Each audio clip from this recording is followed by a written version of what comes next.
사무엘이 도착했을 때는 사울 왕이 자기 멋대로 번제를 드린 직후였습니다. 사울의 그 행동은 하나님의 말씀을 버리고 자기 소견에 옳은 대로 하는 큰 죄였죠. 사무엘은 그런 사울을 책망하고 하나님의 말씀만 전하고 떠납니다. 지금 전쟁 상황인데, 위태로운 상황인데요. 사무엘이 아무런 도움도 주지 않고 이렇게 떠나면 어떻게 되는 거죠, 전쟁은? 사울 왕이나 이스라엘은 그대로 죽으라는 건가요?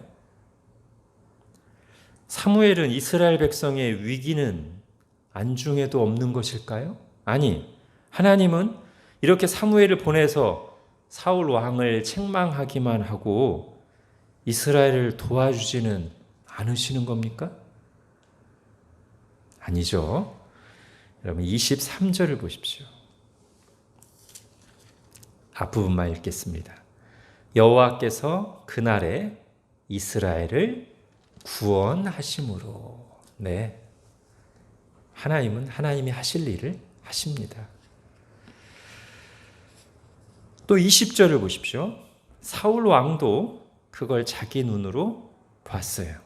20절, 사울과 그와 함께한 모든 백성이 모여 전장에 가서 본즉 블레셋 사람들이 각각 칼로 자기의 동무들을 침으로 크게 혼란하였더라. 자, 여기서 우리가 다시 확인할 수 있는 것은 지난주에 봤던 그 앞에 13장에 사울의 눈앞에 펼쳐진 그 모든 어려운 상황들은 무엇이었다? 시험이었어요. 테스트였어요. 이스라엘의 왕으로서 하나님을 경외하고 신뢰하고 순종하는 길로 가는지 아닌지 하나님이 시험하신 겁니다. 근데 사울은 가장 나쁜 선택을 했죠. 하나님의 말씀을 무시하고 자기 소견에 옳은 대로 하면서 선을 넘었어요. 시험에 통과하지 못했고 그 결과 그의 왕권이 길지 않을 것이라고 통보를 받았습니다. 자, 우리가 이런 생각을 할 수 있습니다. 시험 때문에 사울이 망했다.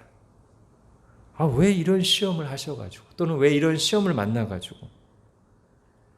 좀 그럴까요? 시험이 아니었으면 사울의 문제가 없는 것일까요? 아니죠. 여러분, 사울의 그 순간 했던 행동은 갑툭튀가 아닙니다.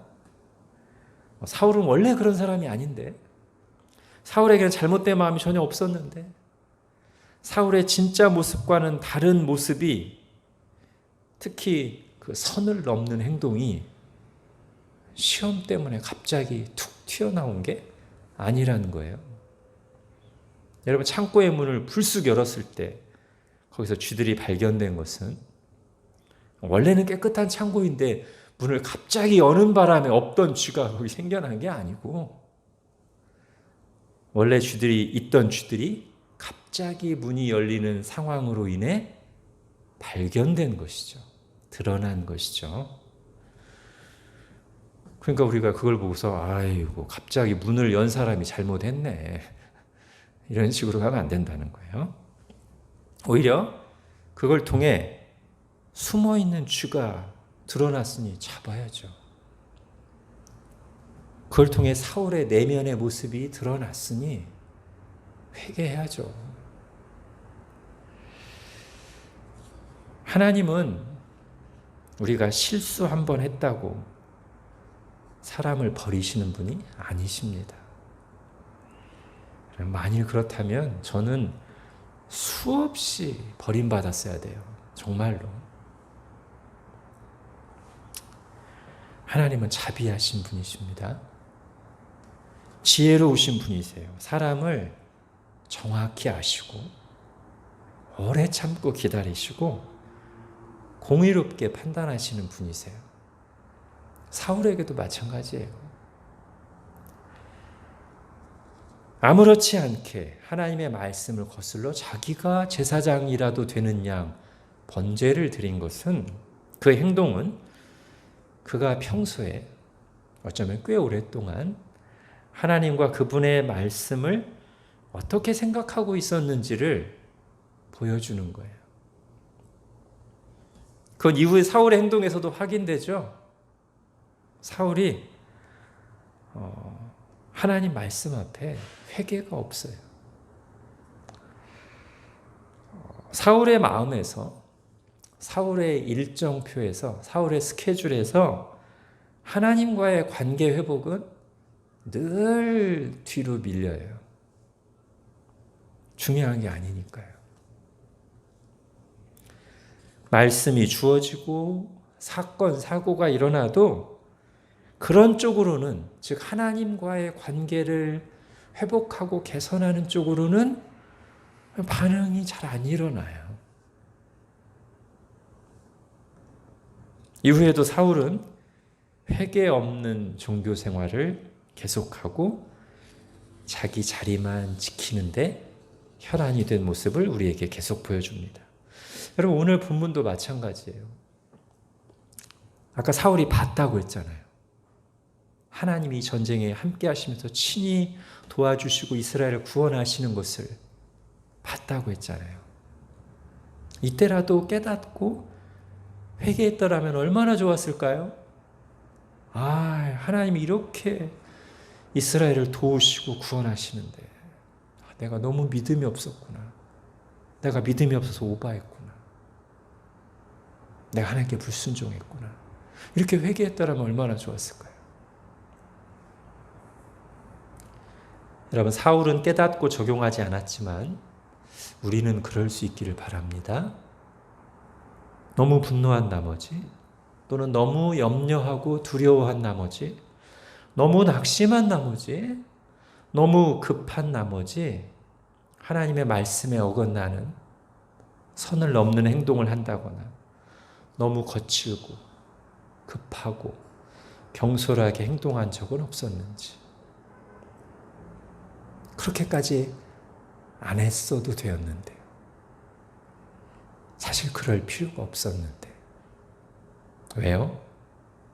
하나님 살아계시고 하나님 우리를 사랑하시며 하나님 일하고 계시고 합력하여 선을 이루실 테니까요.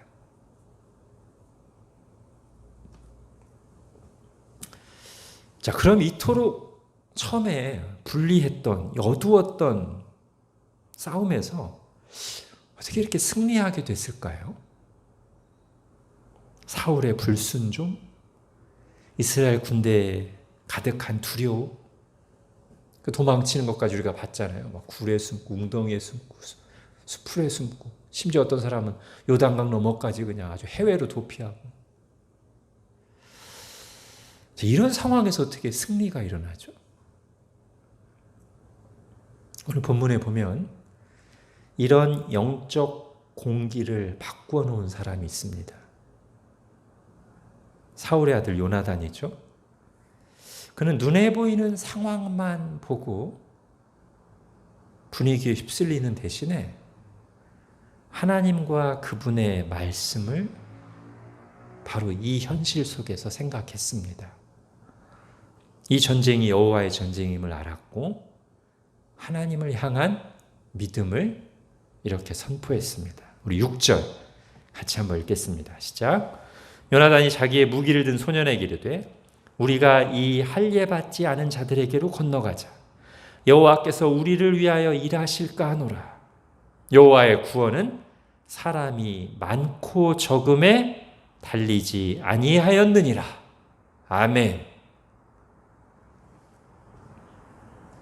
이 요나단의 말 속에 두 가지 중요한 믿음의 고백이 들어 있습니다.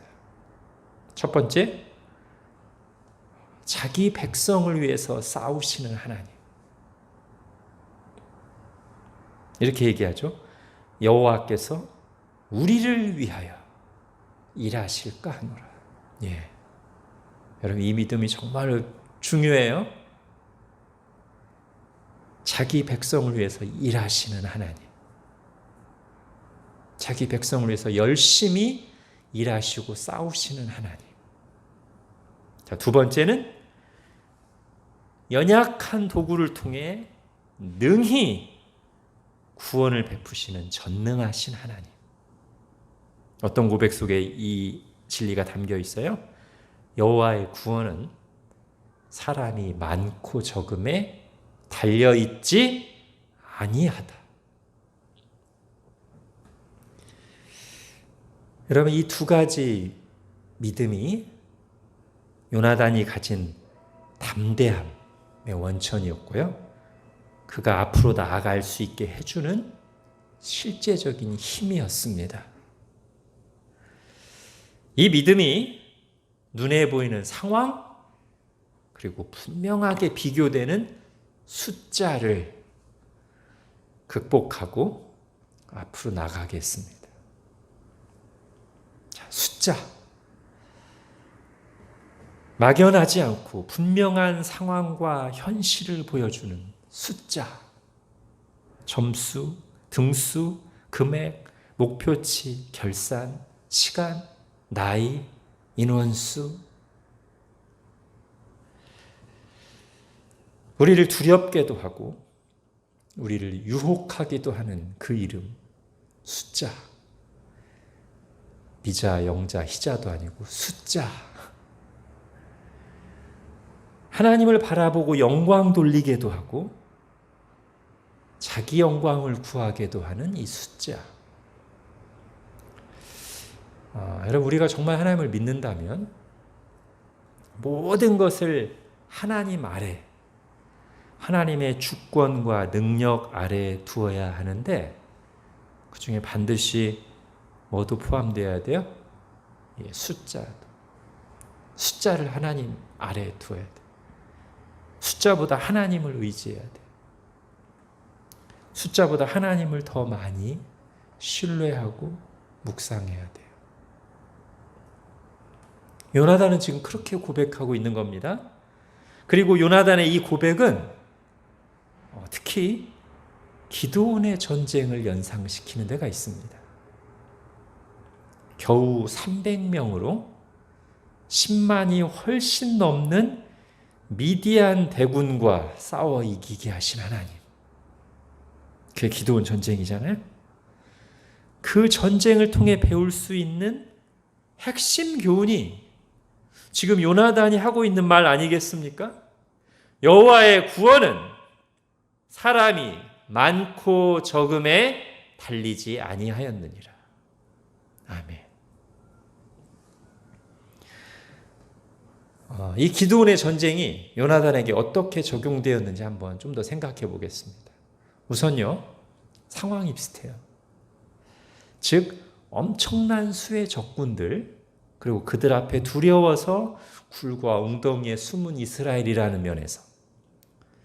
자, 우리 지난주 본문 사무엘상 13장 5절 6절 한번 볼게요. 제가 읽어보겠습니다.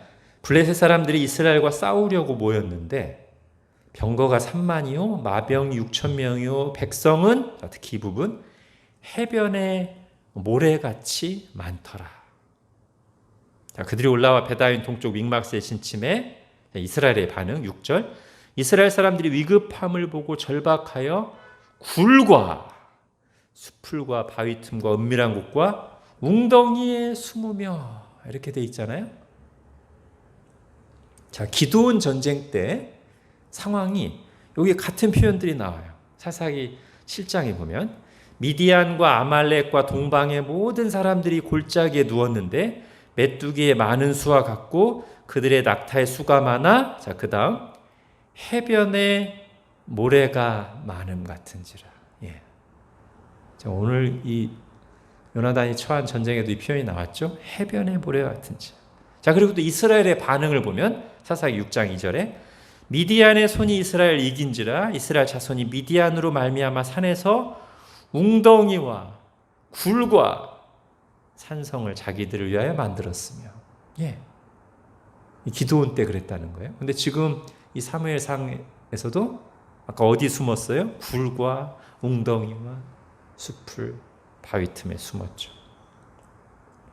자, 우선 상황이 비슷하고요. 자, 그때 주님이 주신 말씀이 이제 연결되죠.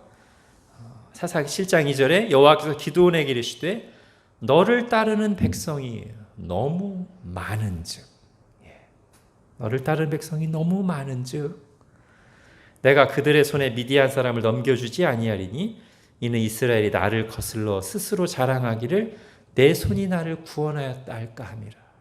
숫자가 너무 많다는 거예요. 하나님이 구원을 베푸신 데는 많은 숫자가 필요하지 않다는 거죠. 자, 이 말씀, 이 진리를 요나단이 자신의 상황에 어떻게 적용했어요? 오늘 본문 6절에 다시 여호와의 구원은 사람의 많고 적음에 달리지 아니하였느니라. 여러분, 이 진리는요, 사실은 하나님이 어떤 분이시고 사람이 어떤 존재인가를 생각하면 당연히 나오는 결론이에요. 맞죠? 사람들이 아무리 많이 모이고 아무리 많은 무기를 동원하고 힘을 합친다 한들 10만, 100만, 아니 1000만, 수억, 수십억이라 할지라도 하나님 한 분과 상대가 되겠어요? 하나님이 친히 일하시는 현장에서 사람의 많고 적음이 무슨 의미가 있겠습니까?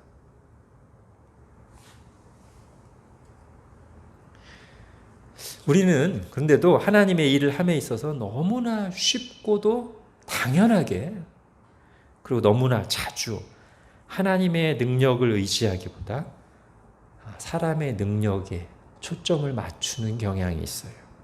왜? 그게 눈에 보이니까. 그리고 사람들은 거기에 반응하니까요. 사람의 능력과 열심으로 다른 사람을 구원하고 변화시킬 수 있을 것처럼 생각한단 말이죠. 그 잘못된 생각과 태도가 믿음에 순종을 하는데 사실은 주요한 걸림돌이 됩니다. 어떤 식으로요?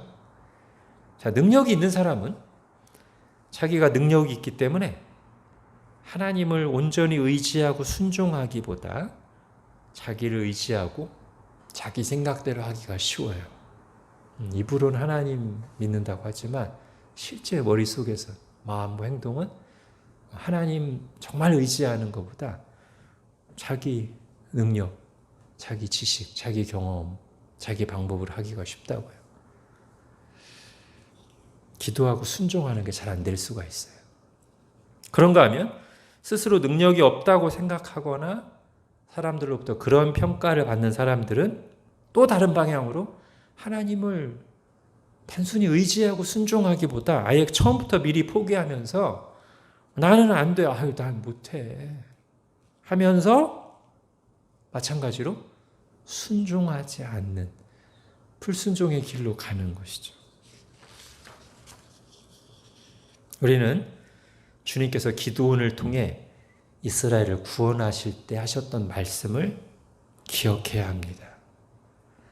여호와께서 기드온에게 이르시되 너를 따르는 백성이 너무 많은즉 내가 그들의 손에 미디안 사람을 넘겨주지 아니하리니. 여러분, 이 말씀대로라면 오히려 너무 능력이 많으면 하나님이 일을 안 맡기실 수도 있어요. 그 마음이 정말 하나님을 의지하는 마음이 되기 전까지는요.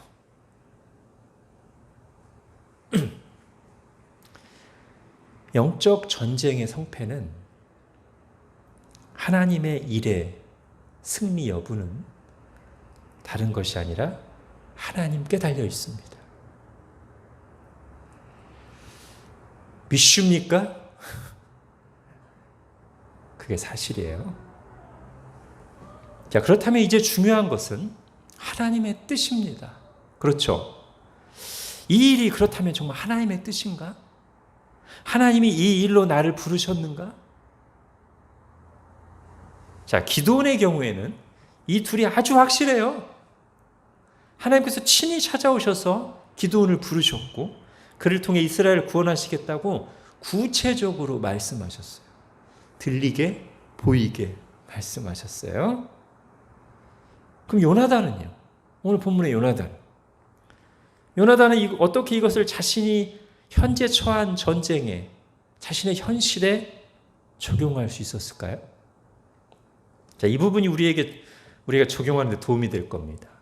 왜냐하면 우리 모두는 기드온처럼 하나님의 음성을 직접 듣거나 부르심을 받지는 않을 테니까요. 우리는 요나단과 같은 상황에 처할 것입니다. 만일 하나님이 기드온에게 하셨듯이 직접 찾아오시고 신비한 체험을 해야만 하나님의 일을 할 수 있고 믿음으로 도전할 수 있다고 한다면 우리 대부분은 아무 일도 못할 거예요. 아무 일도 도전할 수가 없어요. 그렇다고 또 아무런 근거나 기준도 없이 모든 일을 내가 하고 싶은 일을 다 전부 하나님의 뜻이라고 할 수도 없겠죠. 자, 요나단의 경우에 어떻게 적용했는지를 보고 그것을 우리가 연결해 보겠습니다. 우선 첫째는요, 이 전쟁의 성격이에요. 지금 어떤 전쟁입니까? 하나님의 백성 이스라엘과 하나님의 백성을 공격하는 하나님의 대적과의 전쟁이에요. 자, 이 구도 자체가 이 전쟁이 하나님의 영광을 위한 전쟁이라는 것을 어느 정도 보여주는 것이죠. 그러니까 신약 성경으로 보면 이게 영적 전쟁이에요. 어둠의 세력과의 전쟁, 하나님을 대적하는 세력과의 전쟁, 우리의 신앙을 지키기 위한 싸움, 하나님의 이름을 높이기 위한 도전, 하나님의 나라의 성취를 위한 헌신, 이런 것들이에요. 이런 것들은 다 오늘 본문의 진리가 적용되는 하나님의 전쟁이란 말이죠. 자, 둘째, 요나단의 위치를 한번 볼게요. 자, 아버지 사울과 함께, 사울 왕과 함께, 요나단은 왕자잖아요. 사울 왕과 함께 이스라엘의 지휘관 역할, 책임 있는 역할을 맡고 있어요. 여러분 13장 2절을 한번 보십시오. 거기 보면 이렇게 나오죠. 이스라엘 사람 3,000명을 택하여 그 중에서 2,000명은 자기, 그러니까 사울 왕과 함께 믹마스와 베델산에 있게 하고 1,000명은 누구와 함께? 요나단과 함께 베냐민 기브아에 있게 하고 이렇게 돼 있어요. 그러니까 군대 중에 3분의 2는 왕인 사울이 통솔하고 있고요. 지휘의 책임을 맡고 있고 1,000명은 3분의 1은 왕자 요나단이 지휘 책임을 맡고 있어요. 말하자면 요나단은 전쟁이 나면 싸움을 해야 될 사람이에요. 그것도 앞장서서 해야 될 사람입니다. 하나님의 뜻에 맞는 전쟁이고 이겨야 할 전쟁인데 거기서 나가서 싸워야 할 위치에 있는 사람, 책임 있는 사람이 가만히 있으면 안 되겠죠. 당연히 기회를 봐서 나가 싸워야 되겠죠. 이럴 때 성경적인 믿음의 원리를 바로 지금 현재적인 상황에 적용하면서 담대히 하나님께 구하고 인도하심을 따라 나가야 됩니다. 정리하자면 요나단은 현재 자신이 어떤 싸움을 싸우고 있는지 알았고 자신이 누구인지를 알았기 때문에 성경 말씀에, 하나님 말씀에 담긴 진리를, 원리를 자신의 상황에 그리고 자기에게 바르게 적용하며 나아갈 수 있었어요. 자, 우리도 마찬가지입니다. 우리도 뭘 두 가지를 잘 알아야 되냐면 내가 누구인지 그리고 내가 처한 상황, 즉 내가 어떤 싸움을 싸우고 있는지 이걸 아는 게 너무너무 중요해요. 그럼 우리가 누굽니까? 즉 우리 교회, 하나님의 백성, 그리스도인이 누구며 어떤 부르심을 받았습니까? 자, 제가 성경 몇 구절 읽을게요. 여러분 익숙한 구절이지만 그래도 다시 한번 하나님의 음성을 듣는다는 마음으로 우리가 누구이며 어떤 싸움으로 부름받았는지를 한번 생각하며 들어보십시오. 마태복음 16장부터 읽겠습니다. 또 내가 네게 이르노니 너는 베드로라. 내가 이 반석 위에 내 교회를 세우리니 음부의 권세가 이기지 못하리라.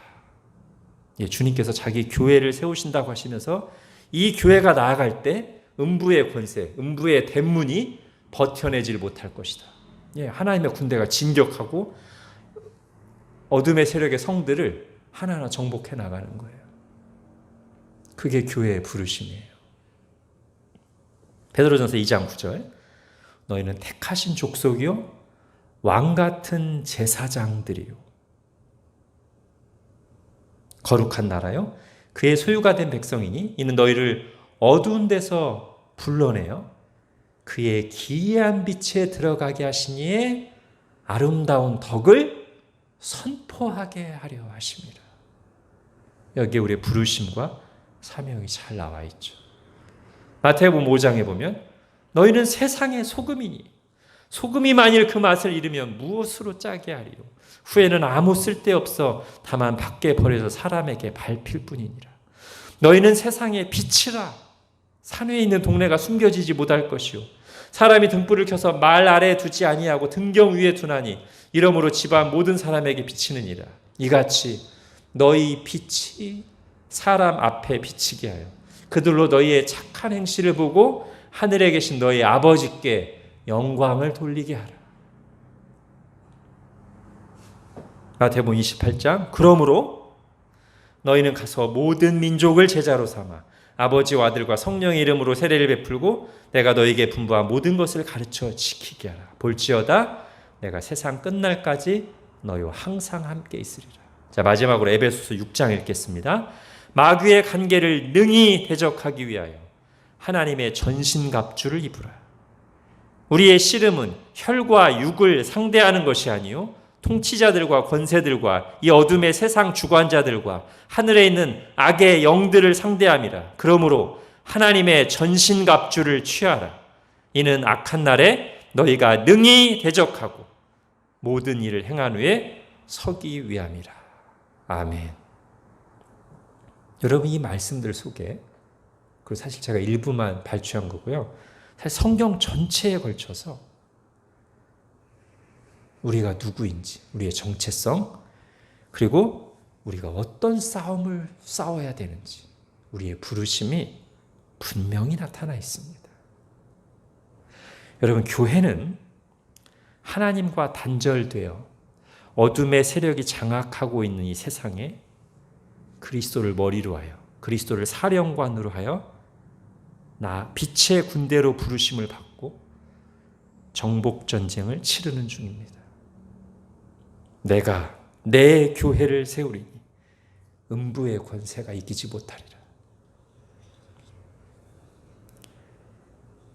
예수 그리스도의 이름이 적힌 깃발을 휘날리며 어둠의 세력에 잡혀있는 사람들을 건져내고 이 세상을 향해 하나님 나라의 가치를 환히 비추며 드러내는 그런 싸움을 싸우라고 부르심을 받은 하나님의 군대입니다. 즉 우리는 이 땅에 있는 동안 전투하는 교회로서 작전 수행 중에 있다는 것이죠. 여러분 이번에 아프가니스탄에서 우리 한국 군대가 작전명 미라클이라는 이름으로 그 속에 있으면 죽거나 정말 엄청난 박해를 받을 사람들을 빼내왔잖아요. 작전을 수행했잖아요. 예, 그와 비슷한 일을 교회가 세상 속에서 해야 된다는 것이죠. 다만 우리의 싸움은 눈에 보이는 혈과 육을 사람들을 대상으로 상대하는 것이 아니라 이 어둠의 세상 주관자들과 하늘에 있는 악의 영들을 상대합니다. 어떤 식으로? 복음을 전파함으로써, 기도함으로써, 매일매일의 삶에서 하나님 말씀에 순종하여 살아감으로써, 사랑하고 섬김으로써 그걸 통해 하나님 나라의 가치를 드러내는 방식으로 싸웁니다.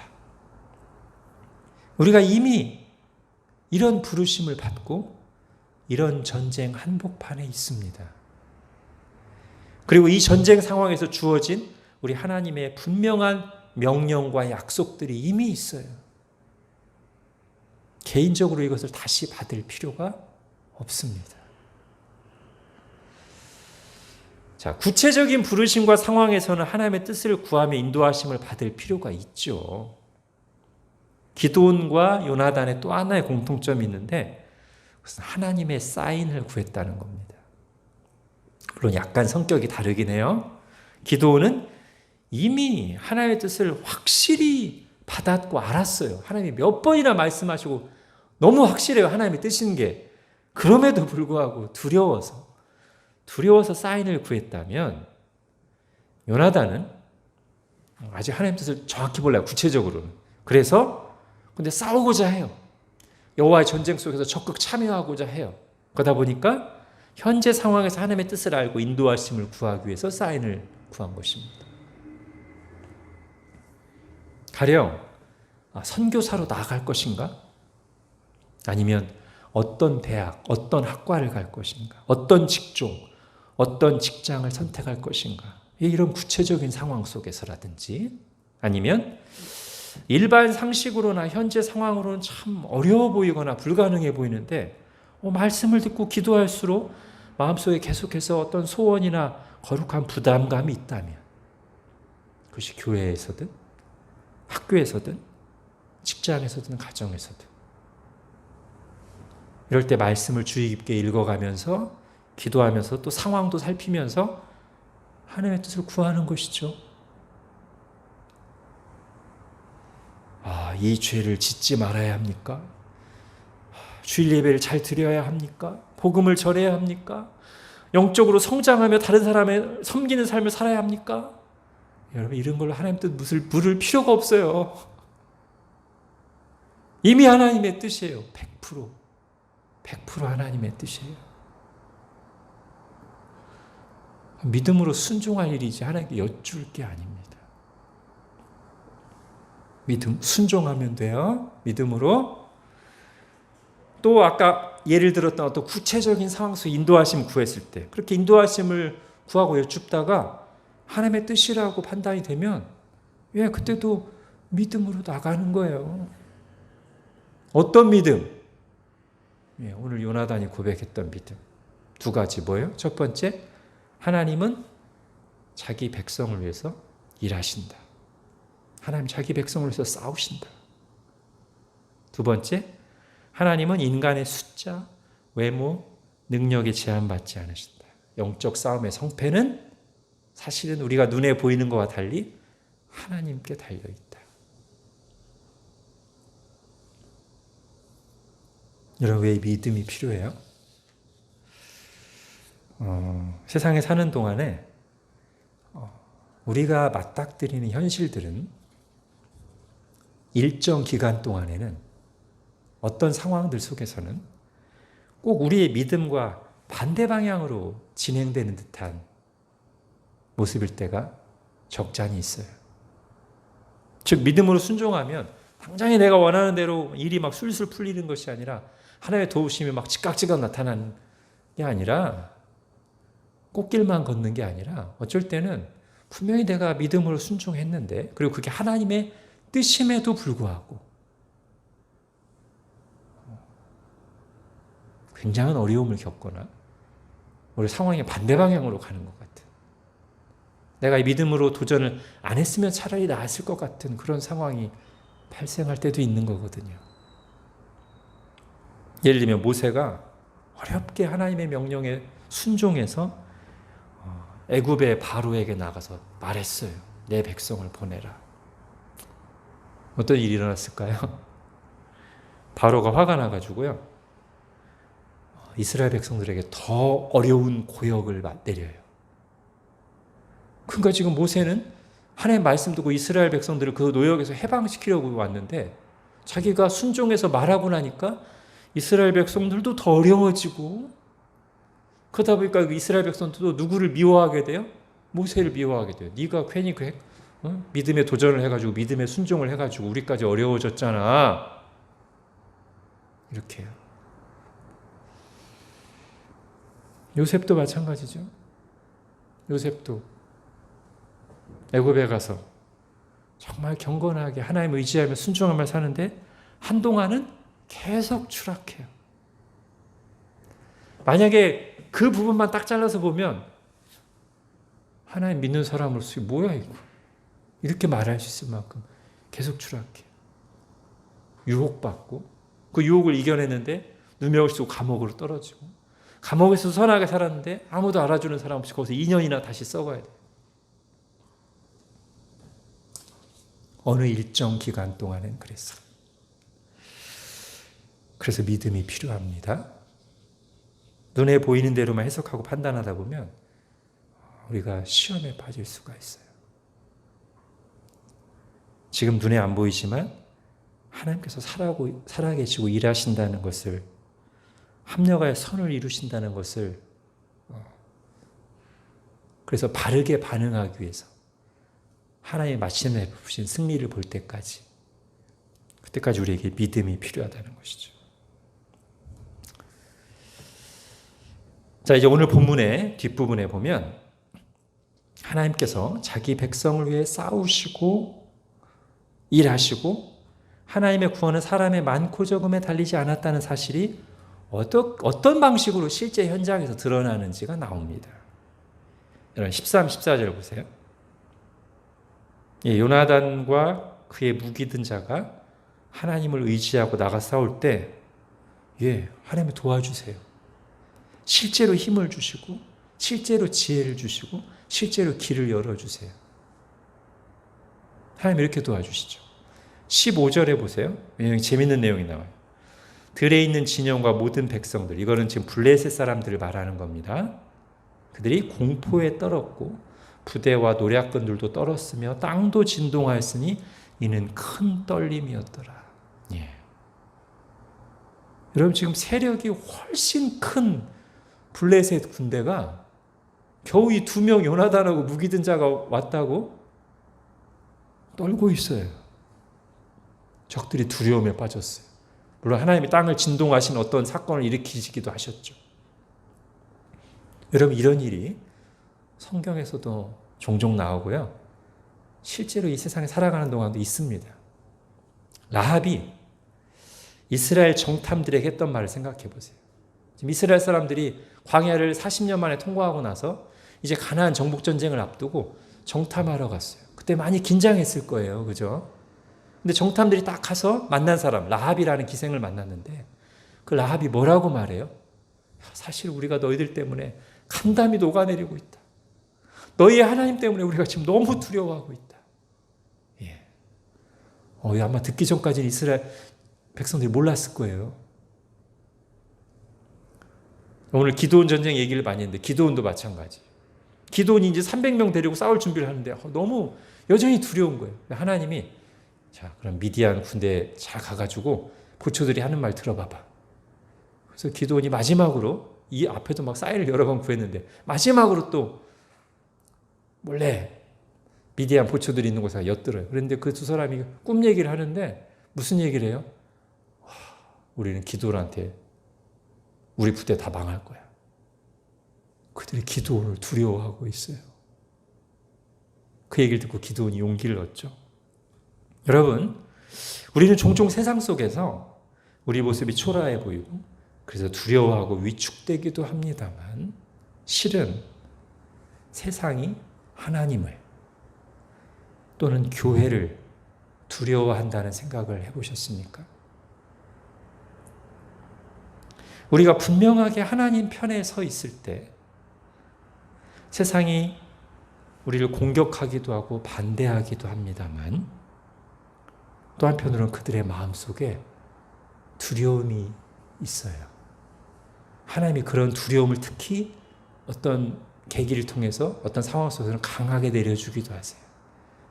그래서 우리를 함부로 하지 못하게 하는 일들이 있으세요. 20절을 또 보십시오. 적들이 혼란에 빠집니다.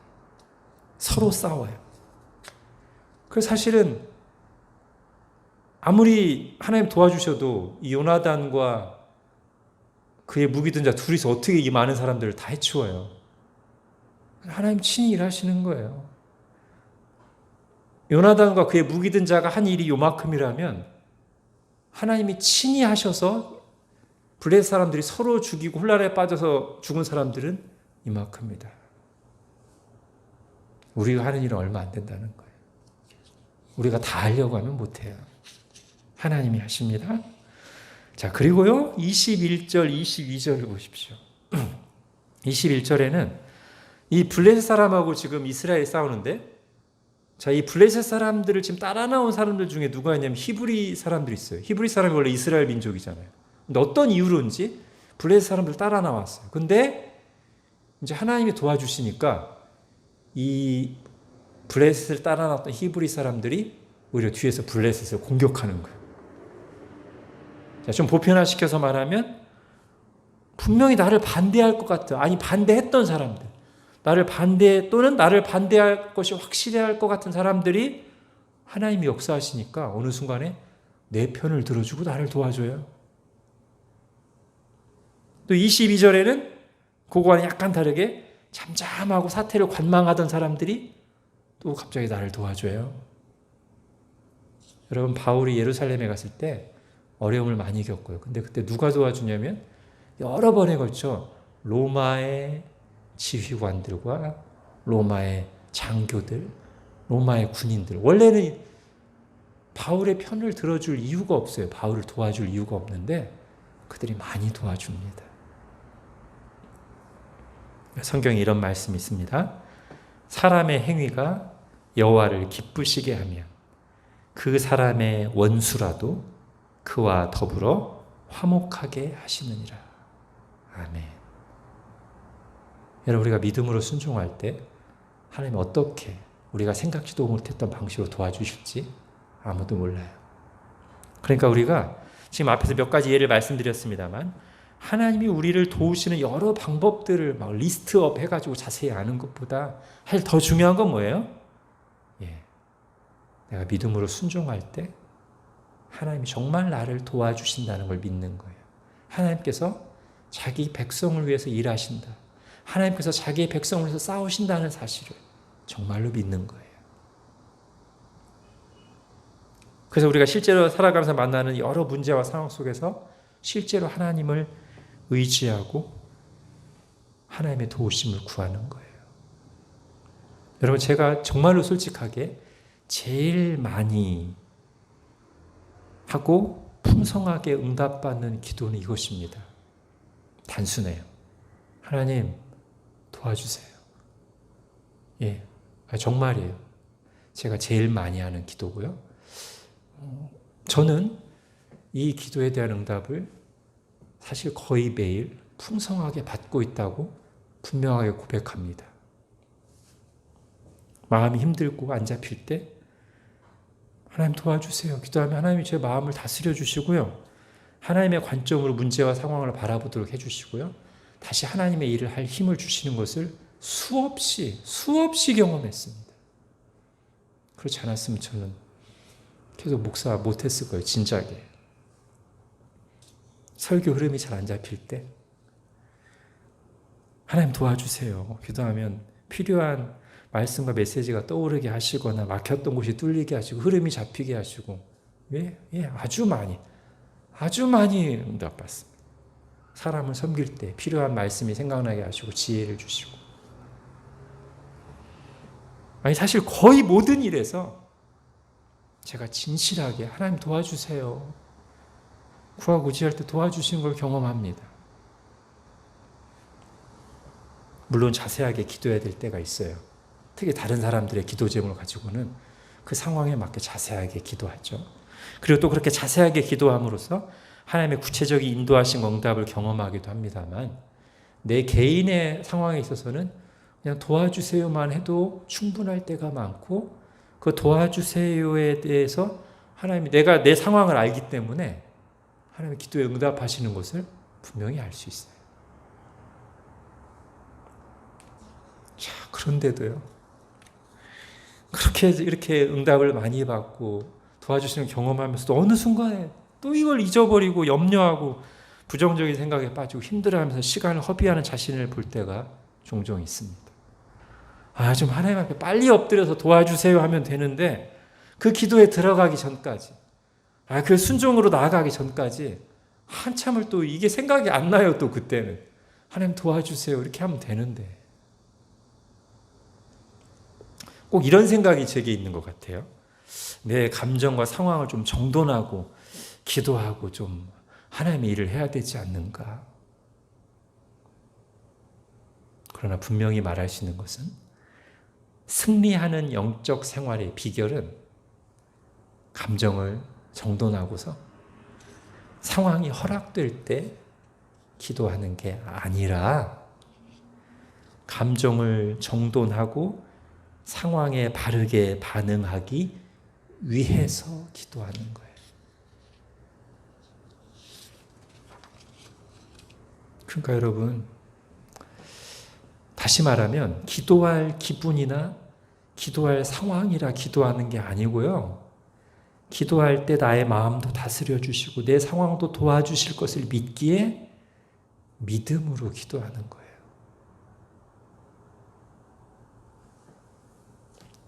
그리고 우리 하나님은 우리가 기분과 감정과 컨디션이 좋을 때 드리는 기도만 받으시는 분이 아니라 우리가 여러 가지 헝클어진 감정과 상황 속에서 믿음으로 한마디 드리는 기도를 받으십니다. 하나님이 기뻐하시는 기도는 믿음의 기도고요. 그 믿음의 기도에서 사실 굉장히 중요한 건 뭐냐면 겸손히 하나님 의지하는 거예요. 내가 믿음이 이렇게 좋습니다, 주님. 믿습니다. 이런 게 아니고 주님 저 너무 부족해요. 못해. 하나님 도와주셔야 돼요. 이렇게 하나님 의지하면서 겸손히 의지하면서 구하는 그 기도가 믿음의 기도죠. 저 하나님 없으면 안 돼요. 하나님 도와주세요. 하나님 하실 수 있잖아요. 여러분, 그리고 그것이 시편 기자가 보여주는 모범 아니겠습니까? 여러분, 시편에 많은 시편 보세요. 그 앞부분 컨디션이 좋지가 않아요. 시편 기자가 마음이 너무 힘들어요. 어떨 때 하나님께 원망하는 듯이 기도하기도 하고요. 언제까지입니까? 하나님 이렇게 기도하기도 하고요. 제가 죽겠습니다. 기도하기도 하고요. 상태 안 좋아요. 그때 나가는 거예요. 그때. 그리고 하나님 그 기도 들으세요. 이제 마무리하겠습니다. 이스라엘은 이길 수 없는 전쟁에서 대승을 거두었습니다. 다시 말하지만 사울은 이 전쟁을 앞두고 하나님의 말씀을 어기며 선을 넘으며 죄의 길로 가지 않아도 되었어요. 그럴 필요가 없었어요. 하나님이 함께 하시는데, 도와주시는데, 합력하여 선을 이루실 건데. 자, 어쨌든 사울의 이 불순종과 이스라엘의 두려움으로 시작부터 삐걱거리고 패배감과 두려움에 사로잡혔던 전쟁이었는데 하나님이 개입하시자 결과는 정반대가 되었어요. 이스라엘의 일방적인 승리였어요. 그리고 그 하나님의 개입은 요나단이 하나님을 의지하여 말씀을 적용하면서 믿음으로 나아가는 데부터 시작됐습니다. 그때 요나단이 드린 고백은 성경 전체에 걸쳐 다양한 사건과 고백으로 표현되고 있으며 오늘 이 땅에서 거룩한 전쟁을 싸우도록 부르심을 받은 우리 자신과 우리 교회의 영적 싸움에 그리고 우리 각 사람의 삶의 현장에서 고백되어야 될 불변의 진리입니다. 여호와의 구원은 사람의 많고 적음에 달리지 아니하였느니라. 아멘. 기도하겠습니다. 하나님, 사울이 다 망쳐놓은 것 같은, 그리고 이스라엘이 도저히 이길 수 없을 것 같은 그 상황에 하나님을 향한 믿음을 선포하면서 영적 공기가 바뀌고, 그리고 실제로 주님의 말씀에 순종해서 주님을 의지하여 나갔을 때 하나님께서 친히 함께 하시며 요나단이 고백했던 그대로 하나님께서 자기 백성을 위해서 싸우시고 여호와의 구원은 사람의 많고 적음에 달리지 아니하였음을 오늘 말씀을 통해서 우리가 분명히 봅니다. 하나님, 우리가 이 두 가지 하나님 말씀에 분명하게 보여주신 이 두 가지 진리를 굳게 믿고 살아가게 하여 주옵소서. 하나님이 자기 백성을 위해서 일하시고 싸우시며 하나님은 연약한 도구들을 사용하셔서 능히 구원을 베푸시는 하나님이심을 저희가 믿고 살아가게 하여 주옵소서. 요나단이 기드온의 전쟁을 자신의 삶에 적용할 수 있었던 것이 내가 누구인지를 알고 내가 어떤 싸움을 싸우는지 분명히 알았기 때문인 것처럼 우리도 세상 속에서 세상이 말하는 대로만 나 자신을 생각하고 나의 삶을 생각하고 살아가는 것이 아니라 하나님 말씀을 통해서 내가 누구인지 우리가 누구인지 다시 한번 분명히 듣고 깨닫고 또 우리가 지금 어떤 싸움을 싸우고 있는지 하나님으로부터 어떤 부르심을 받았는지를 분명히 알고 그래야 해서 우리의 매일매일의 삶이 하나님이 함께 하시는 삶으로서 싸움으로서 인식되고 거기에 하나님의 말씀을 바르게 적용하며 믿음으로 싸우는 저희들 되게 하여 주옵소서. 예수님의 이름으로 기도합니다. 아멘.